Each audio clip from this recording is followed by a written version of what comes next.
a traição, se eu tivesse que escutar, sei lá, pegar um centro, uma essência do que seria traição, seria de alguma maneira você perverter uma coisa que a gente chama de biografia. Todo ser humano, ele é um ente histórico. A gente está sempre contando uma história. Um ser humano que ele não conta uma história, ele está completamente perdido.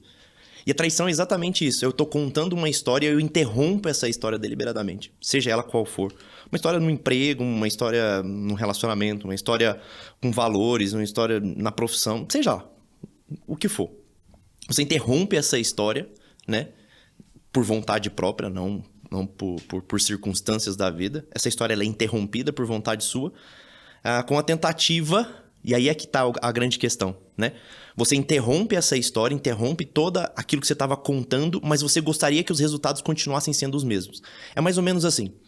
Eu tô tendo um casamento, né? Tô dentro de um relacionamento, e aí eu traio a minha esposa, ou seja, eu interrompi aquela história ali. Né? A história de fidelidade, de entrega, de doação. Mas eu gostaria que os frutos que aquilo gera fossem, de alguma maneira, inutilizados. Fossem, de alguma maneira, colocados para debaixo do tapete. Eu quero continuar com aquela história, mas eu não quero continuar aquela doação sobre aquela história. Isso funciona para qualquer coisa. Né? Eu tenho lá o meu caminho de valores. Sei lá, eu acredito na honestidade do homem. E eu continuo sendo honesto. E, de repente, eu tenho ali uma oportunidade de trair a minha honestidade. A traição, de fato... porque quando eu admito que, sei lá, vou roubar um pouco de dinheiro, um maço de dinheiro aqui, um punhado de dinheiro ali, eu vou pegar esse dinheiro, ninguém vai perceber.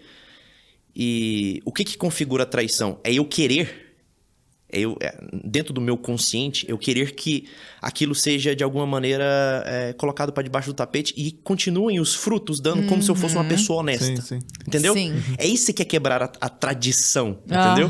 É exatamente isso. Então, eu queria que a coisa continuasse, mas eu coloco a coisa por debaixo dos panos. Mas quando você fala em traição, é só pra gente contextualizar um pouco pra galera de casa que já tá aí, já imagino que esteja no chat aí, alvoroçada, querendo saber algumas coisas. A gente pensa sempre, eu acho que de uma forma geral, todo mundo pensa sempre no caráter sexual. Sim. Traição é só sexo? Ou, por exemplo, quando você prometeu à sua esposa que ia fazer alguma coisa e você descumpriu com a sua palavra, isso pode ser caracterizado como uma traição ou não? Ou também? Ou existe uma traição de algum outro caráter que seja mais subjetivo assim, sabe? Existe. E tem uma coisa que a gente escuta muito hoje em dia, aquela velha máxima da mentira, já viu? Mentira grande ou pequena é tudo mentira. Cara, isso não é verdade. A gente vive num mundo hierárquico, as coisas têm hierarquia, tem gradação. Então, assim, eu não posso falar que toda traição é igual. A traição num casamento não é igual a traição de uma amizade ou a traição, por exemplo, num namoro. Não é a mesma coisa, não pode ser a mesma coisa. É uma traição biográfica, né? Uma pessoa que durante 10, 20, 30 anos escreveu uma história de vida e de repente joga tudo aquilo no esgoto porque ele quis. Então, assim, não, a traição não é só sexo. Tem gradações. E é claro que, dependendo da gradação, as consequências daquilo vão ser diferentes.